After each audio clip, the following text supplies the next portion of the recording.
우리 말씀 보도록 하겠습니다. 요한복음, 신약성경 요한복음 12장. 신약성경 요한복음 12장 1절에서 8절 말씀입니다. 요한복음 12장 신약성경. 뒤에 있는 친구 앞으로 오세요.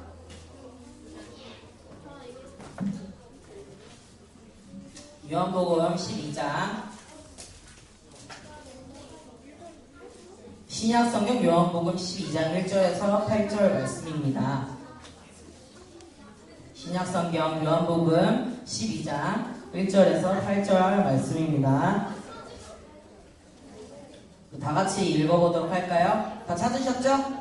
네, 우리 다 같이 읽어보도록 하겠습니다. 시작! 6월절 엿새 전에 예수께서 베다니에 이르시니 이곳은 예수께서 죽은 자 가운데서 살리신 나사로가 있는 곳이라. 거기서 예수를 위하여 잔치할 때 마르다는 일을 하고 나사로는 예수와 함께 앉은 자 중에 있더라. 마리아는 지극히 비싼 향유 곧 순전한 나다 한 근을 가져다가 예수의 발에 붓고 자기 머리털로 그의 발을 닦으니 향유 냄새가 집에 가득하더라. 제자 중 하나로서 예수를 잡아줄 가룟 유다가 말하되 이 향유를 어찌하여 300데나리온에 팔아 가난한 자들에게 주지 아니하였느냐 하니 이렇게 말하면 가난한 자들을 생각함이 아니요 그는 도둑이라 돈계를 맞고 거기 넣는 것을 훔쳐감이러라. 예수께서 이르시되 그를 가만두어 나의 장래할 날을 위하여 그것을 간직하게 하라. 가난한 자들을 항상 너희와 함께 있거니와 나는 항상 있지 아니하리라 하시니라. 아멘.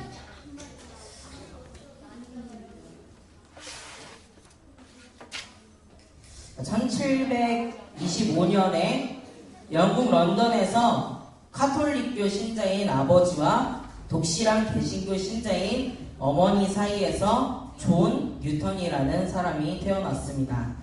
그는 11살 때부터 아버지를 따라 배를 타게 되는데 그 배는 아프리카에서 전 세계로 노예를 실어 나르던 노예 무역선이었습니다.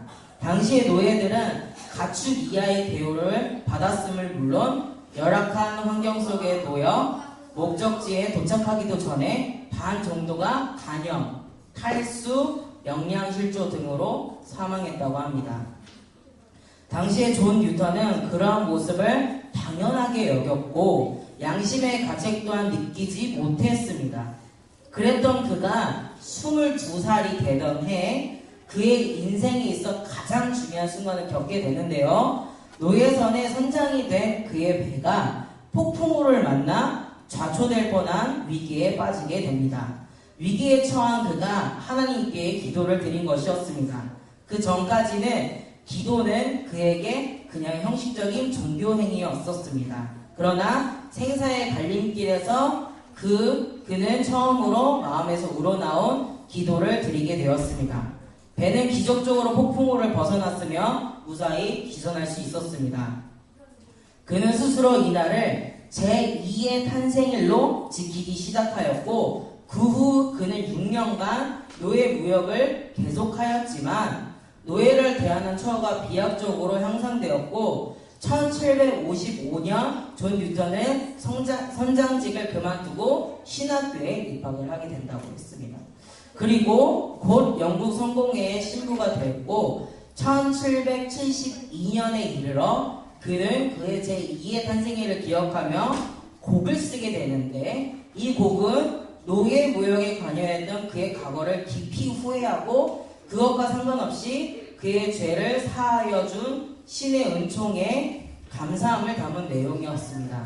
이후 곡이 전 세계적으로 퍼져나가게 되는데 고난과 용서의 대표적인 노래로서 삶의 고통과 아픔의 순간 우리의 마음을 치유해주고 있는 이 곡의 이름은 Amazing Grace, 나 같은 죄인 살리심이라는 곡입니다. 오늘 말씀에서 보면 마르다라는 사람이 나오는데 예수님께서 머무는 장소가 어디였냐면 죽은 자 가운데서 살리신 나사로가 있는 곳이었어요.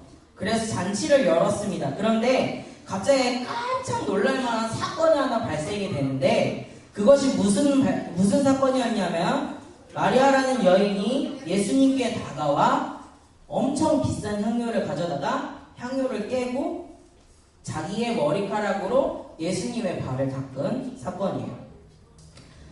이 상황을 지켜보고 있던 사람 중에 한 사람, 누구냐면 가룟 유다라는 사람이 이렇게 고백합니다. 우리 4절에서 6절 말씀을 읽어보도록 하겠습니다. 4절에서 6절 말씀 시작. 제자 중 하나로서 예수를 잡아줄 가룟 유다가 말하되 이 향유를 어찌하여 300데나리온에 팔아 가난한 자들에게 주지 아니하였느냐 하니 이렇게 말하면 가난한 자들을 생각함이 아니요 그는 도둑이라 돈깨를 맞고 거기 넣는 것을 훔쳐감이로라. 가룟 유다가 말합니다. 어찌하여 네가 이런 미련한 짓을 하느냐. 이것을 팔아 많은 가난한 자들에게 도움을 줄 수 있는데 그것을 네가 모르느냐라고 얘기를 하는 거예요. 미련한 자다라고 고백을 하고 있는 거예요. 하지만 가룟 유다의 마음은 실제로 말은 그렇게 도와준다고 얘기를 하고 있었는데 실제로는 전혀 그렇지 않았어요. 가룟 유다의 속마음은 어떠했냐면 어머 이렇게 좋은 물건이 여기 있다니 이따가 사람들 몰래 저것을 훔쳐다가 팔면 나는 부자가 될 수 있겠다 이 생각을 갖고 있는 거예요. 말씀에서도 보면 알겠지만 그런 생각을 가룟 유다가 마음을 품고 있었습니다. 참고로 300데나리온은 현재의 돈으로 1데나리온에 8만원 정도가 하는데 300데나리온은 2200만원 정도 현재 시세로 값을 이렇게 책정을 하더라고요. 이때 당시 300데나리온의 가치는 현재 지금 뭐 2200만원이라고 얘기를 했지만 그때 현재 가치로 봤을 때 1억 이상이 넘는 가치였어요. 그러니까 그 향유가 얼마나 비싼 건지 여러분들 하나도 놀라지 않네요? 네. 여러분 하나도 놀라지 않네요. 1억이에요 1억. 자, 조선생님 다시 한번 얘기할 테니까 놀랄 준비를 해요. 자, 놀랄 준비를 해요. 300데나리온은 1데나리온 치면 8만원인데 그 300데나리온 치면 2200만원이 되는데 이때 당시 시세로 치면 1억이 넘는다고 합니다. 자, 누구야? 자, 선생님 달란트 주세요. 달란트 주세요. 달란트 한 개씩 주세요.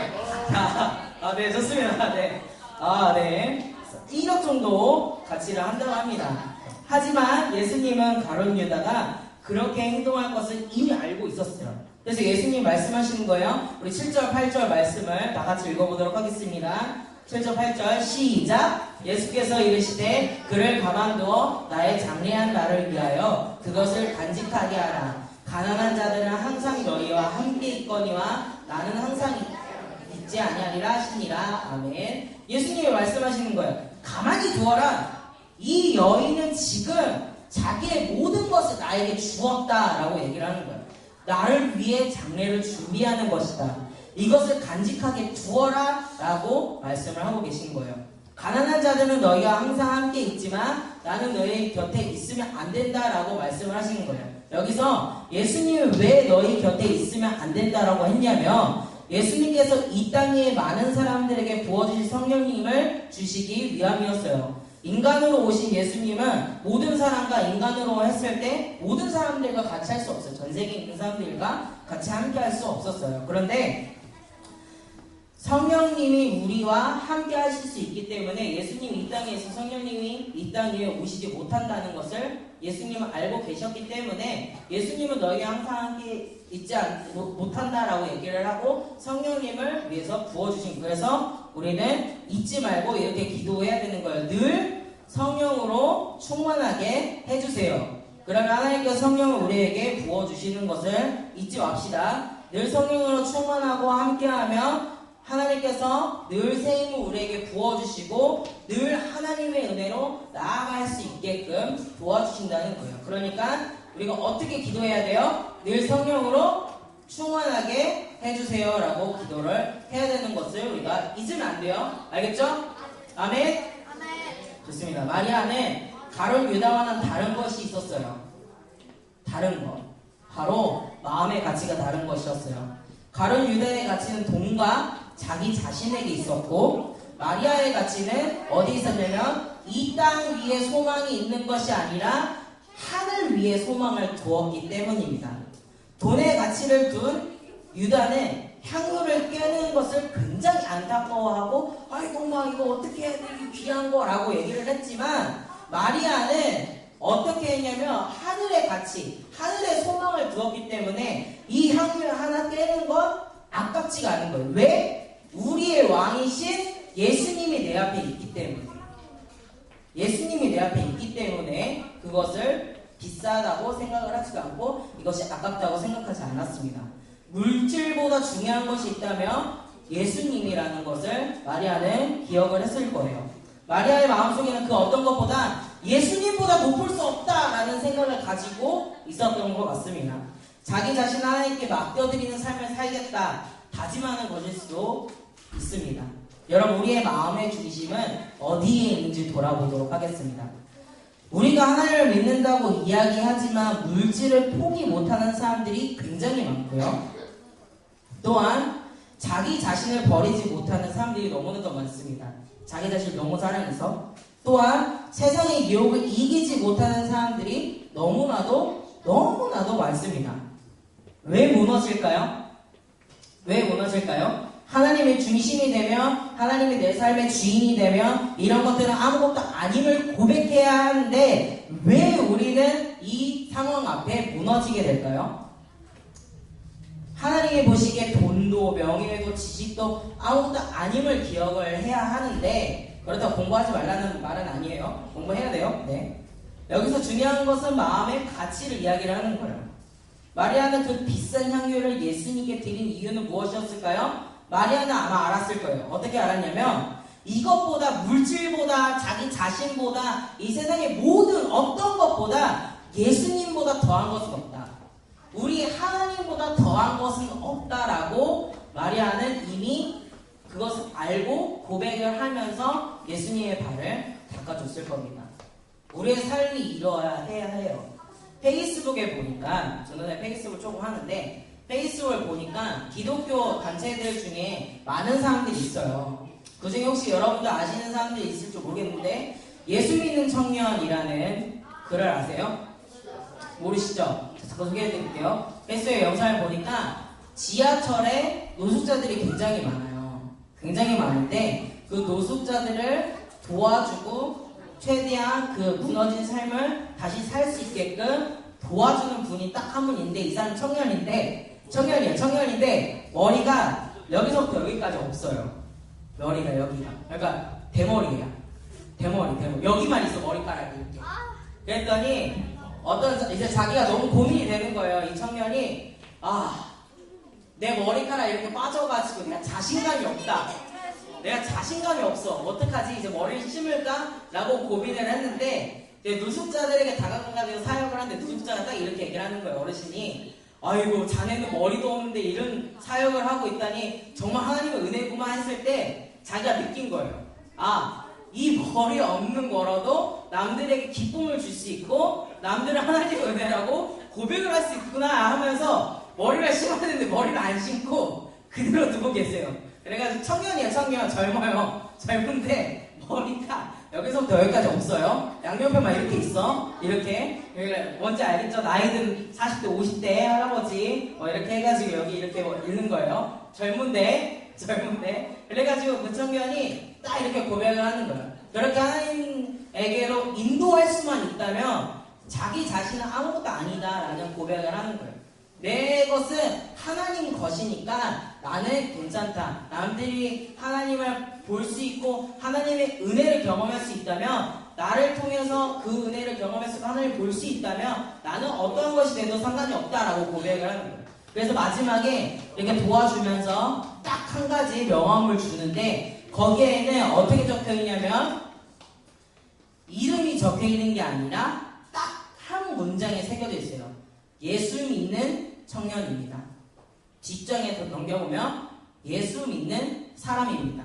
그 청년이 간증하는 것이 무엇이냐면 사람들에게 내 이름이 기억이 되기를 원치 않는다. 나를 통해서 하나님만 드러나고 예수님만 드러났으면 좋겠다 라고 고백을 하면서 살아가는 사람이 있어요. 이렇게 무너지지 않도록 자기 자신보다 하나님을 더 중요하게 여기려고 굉장히 노력하는 사람이 있다는 것을 우리가 굉장히 알아야 해요. 우리는 기도해야 합니다. 하나님, 저는 죄인입니다. 제가 하나님보다 세상을 더 의지했음을 용서해 주세요. 제가 하나님보다 제 자신을 의지했음을 용서해 주세요. 제가 하나님보다 돈에 더 의지했음을 용서해 주세요. 라면서 회개 기도해야 된다는 것이에요. 하나님, 나의 죄를 용서해 주세요. 하나님과 더욱더 동행하기를 원합니다.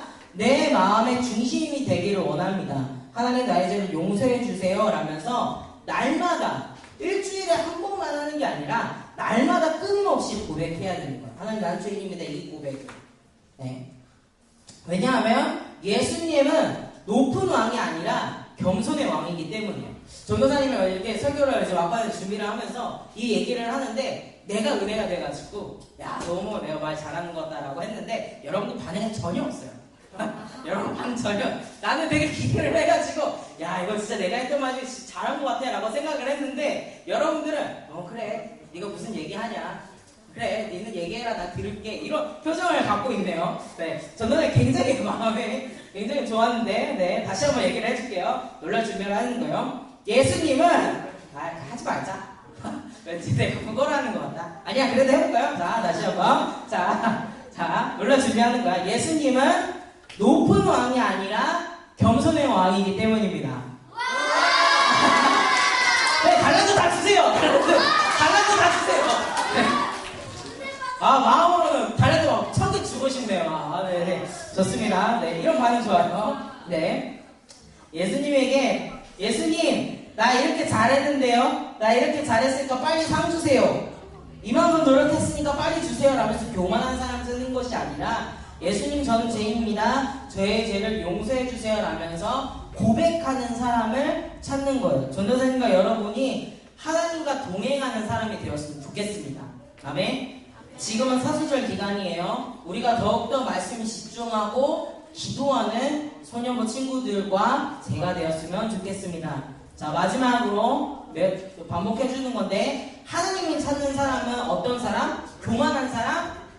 교만한 사람? 아니에요. 교만한 사람이 아니라 겸손한 사람임을 고백을 해야 돼요. 겸손은 자기의 죄를 인정하고 주님, 저는 죄인입니다. 나의 죄를 용서해 주세요 라고 고백하는 자를 겸손한 자라고 성경에서 나와 있습니다.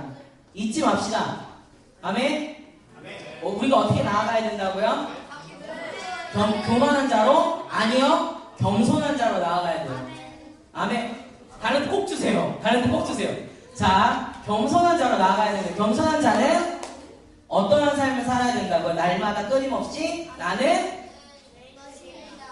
달란트 주세요. 나는 한 개씩이에요. 한 개씩. 두 개 말고. 나는 6학년 주세요. 6학년 주세요. 나는 죄인입니다. 나의 죄를 용서해 주세요. 아멘.